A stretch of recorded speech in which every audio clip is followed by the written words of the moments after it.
things are kind of the same, but one of these things just doesn't belong here, and now it's time to play our game. Hello everyone, and welcome to another enthralling episode of I Hate Working on Cars.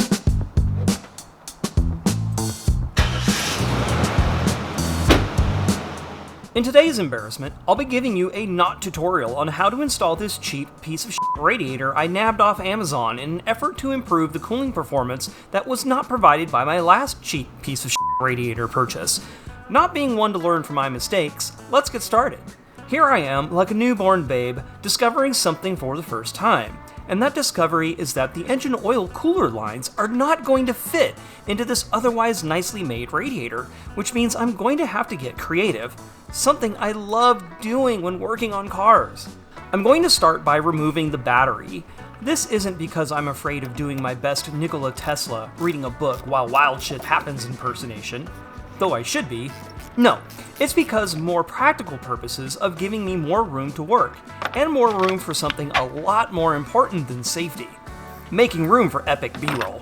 Now, you won't have this thing in your truck because, well, you don't have my truck. This is a solenoid for powering a trailer winch. Let's not dwell on the process too much, but instead, head off those notorious pesky YouTube comments.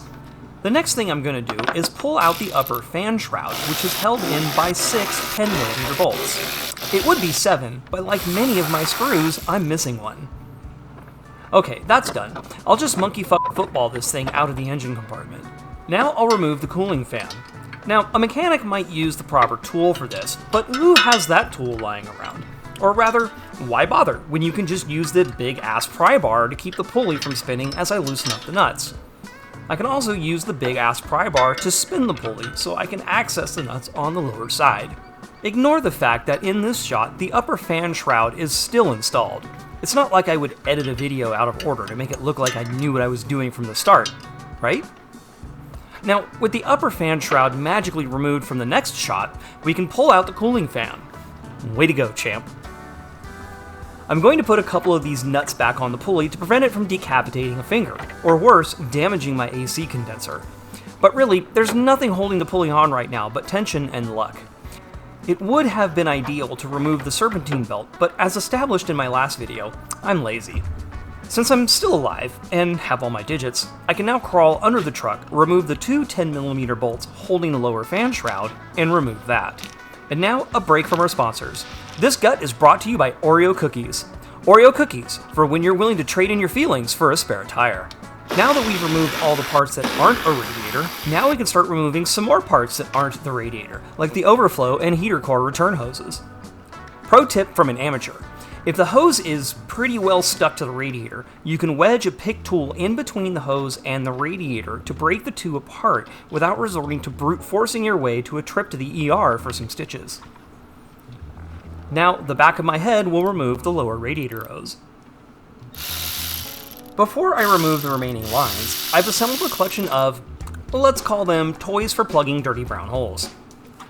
Here's yet another example of wrong tool for the job.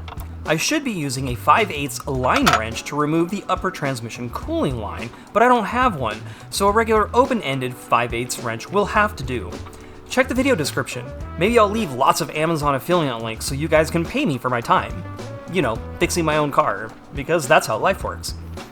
Now, with the line removed, I can insert my toy for plugging dirty brown holes into the dirty brown hole. After all, we don't want any leakage to get all over my shorts. Don't forget the lower line as well. With a 13/16 knot line wrench, I'll now remove the engine oil cooler lines using my toys for plugging dirty brown holes to plug yet another dirty brown hole. I'll repeat these steps for the lower line as well. You may have noticed we didn't cover removing the upper radiator hose. If you need a tutorial on how to accomplish this, please check out my first video where we did the cooling system flush. The only thing left holding the radiator in are the 2 upper brackets. Once we remove the only 2 10mm bolts left holding them in, we can pull the radiator out. Make sure you pull it out the top of the engine bay. I've never tried pulling it out the bottom. If you decide to try it that way, let me know in the comments how it goes for you. We are now ready to convert this radiator into an everlasting yard art.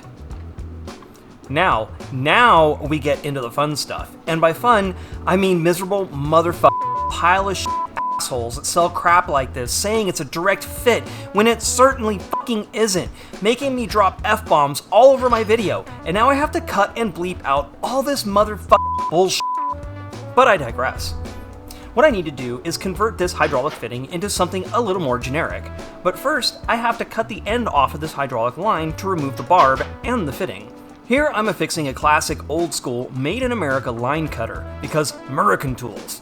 If you've never used one of these tools before, here's how you do it. You get in around the line and you screw down the cutter wheel. Then you spin the tool around the line a couple of times. Tighten the tool, spin, tighten, spin, and repeat until you've broken the tool in two. They don't make them like they used to. Now you go get your spare old American-made line cutter tool and finish the job. When you're done, don't forget to use your toy for plugging dirty brown holes to plug the dirty brown hole. Moving on to the radiator, what we have here is a 1/2-inch hydraulic boss fitting that converts to a 1/2-inch flare nut fitting. We will be installing a flare with a flare tool on the engine oil cooling lines, which will mate to this adapter.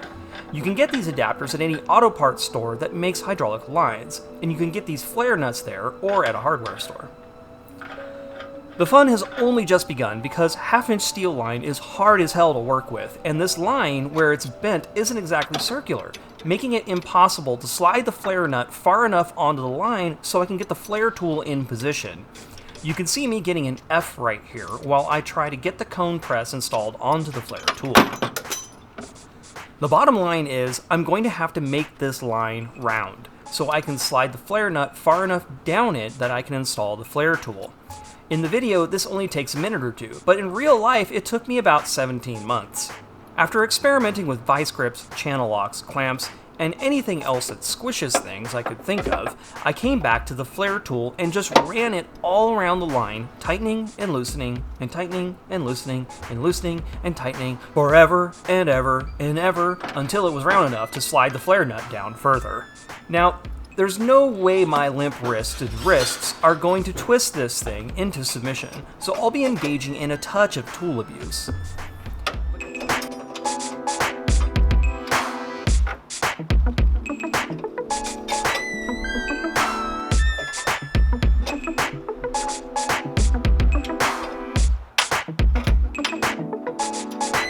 But yeah, I just rode on the verge of breaking everything until I had a flared line.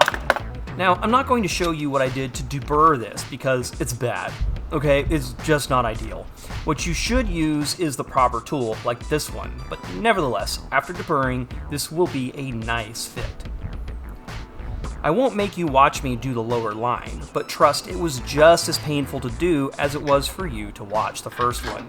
Anyway, with the lines prepped, we can now go about installing the new radiator, which is like taking it out, but in backwards mode.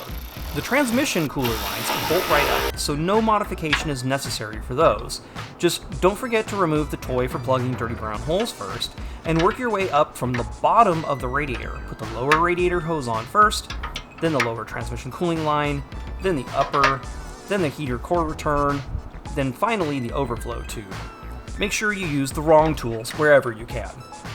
Just like my hopes and dreams, my camera battery died while I was performing the incredibly complicated task of connecting the engine oil cooling lines with their new custom flare fittings. But anyway, continuing to move in the reverse here, we are just putting these things back together in reverse order from how we took it apart. Lower fan shroud, installing the engine cooling fan, upper fan shroud, and unassociated solenoid wiring, reinstalling the battery. You know, stuff that should take you about as long as it took me, which according to this video was about 60 seconds. Now it's time to fill the system with discount coolant concentrate. Now, as in the last video, I am a cheap bastard, so I don't have the kind of money to be buying that fancy pre-mixed 50/50 coolant. I get the hard stuff. With a cooling system this large, I can start with a full gallon of concentrate, then fill up the empty bottle with water. Once I've loaded that into the radiator, I have what amounts to a 50/50 mix in the system. From there, I can split another bottle of coolant into a once again empty bottle and fill the two half-full bottles up with water, so now I have 2 gallons of 50/50 premixed coolant. I can fire up the truck and add coolant as needed until the system is full. I would bleed the system, but as previously established, I'm lazy, and I don't want to. Instead, I'll go take the truck for a short drive to get her blood flowing. Once I'm back, I can check the system again and add more coolant if needed. Hey, you made it again to the end of another episode of I Hate Working on Cars, which means you are commanded by Gibbers Crapst to like, subscribe, and hit the bell icon so I can see you all in the next one. Oh, P.S. Ever wondered what's inside a plastic radiator? Let's tear this open and find out.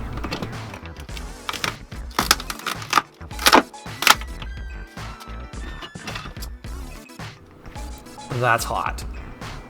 And by hot, I mean that's probably not cooling much.